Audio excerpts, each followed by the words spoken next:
Naisipan ko nga magluto ng sinigang na corned beef na nagte-trending ngayon. Ito nga yung kakaibang luto ng sinigang na corned beef ang ilalagay. Halos parehas na parehas din sa pagluluto ng sinigang na normal. Bali sa kamatis, sinihiwa ko siya sa apat. Katapos naman ng kamatis, nagiwa na rin ako ng mga sibuyas.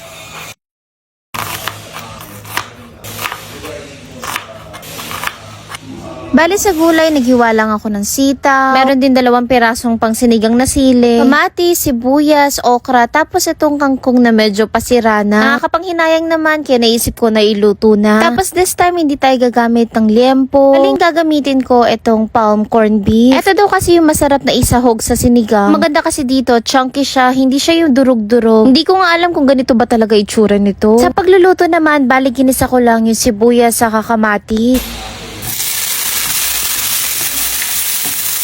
Gusto ko talaga sa sinigang ko yung talagang malapot. Kaya naman naisipan ko na maglagay din ng gabi. Nung medyo malambot na yung gabi, nilagay ko na rin yung mga natirang gulay. Bali, nilagay ko na tong sitaw, okra. Tapos nilagay ko na rin tong siling pangsigang para naman medyo may sipa ng anghang. Pinalambot ko lang saglit yung mga natirang gulay. Naglagay din ako ng isang kurot ng asin at syempre itong pampaasim na nor sinigang. Pagkakulo, nilagay ko na rin yung kangkong at syempre itong corned beef. Sa totoo lang, hindi pa ako nakakatikim nitong palm na corned beef na to. Bali, dahan-dahan ko lang siya niluto para hindi madurog. Pero in fairness, talagang buong-buo siya. Tapos grabe, talagang mamula-mula siya. Alam mo yung parang beef talaga. Well, beef naman talaga to.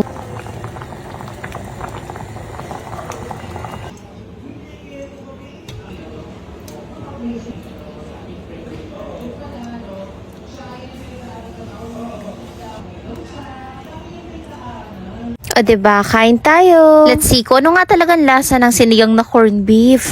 What message naman po sa... We are breadwinners. Hirap na hirap ako kainin kasi sobrang init, pero swear, ang sarap. Sa totoo lang, kung hindi mo alam na corned beef to, hindi mo akalaing corned beef. Para siyang sinigang na baka, ganun.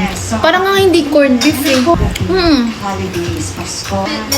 Yes, we just have to... Ang napansin ko lang yung pagkabaka niya mas malasa. Promise, magluluto ulit ako nito. Oops, at syempre naman, bago matapos ang video na to, tingnan nyo naman kung paano naging 2,300 pesos itong 500 pesos ko. And yes, at eto nga yung nilalaro ko na PH Fairy. Ang maganda kasi dito, kahit maliit o malaki yung cash in mo, pwede na yan. At eto nga, meron akong kinash in na 500. As in, sobrang daming laro. At eto nga yung favorite ko na Super Ace. Dito pwede ka mag-bet kahit piso, 5 piso.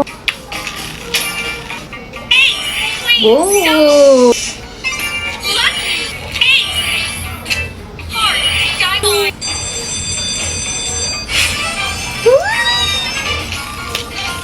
O diba yung 500 ko, nanalo pa nga ako ng 10 spins. 500 lang to kakidang. From 500 to 3 na. Ayan o. 500 to 3 na ngayon. At syempre agad-agad, i-withdraw ko na nga kagad to. Favorite ko talaga tong Super Ace eh. Paalala lang na bawal to sa mga bata and of course, play responsibly. Kung interested kayo, lalagay ko na lang yung link sa comment section. Ingat kayo!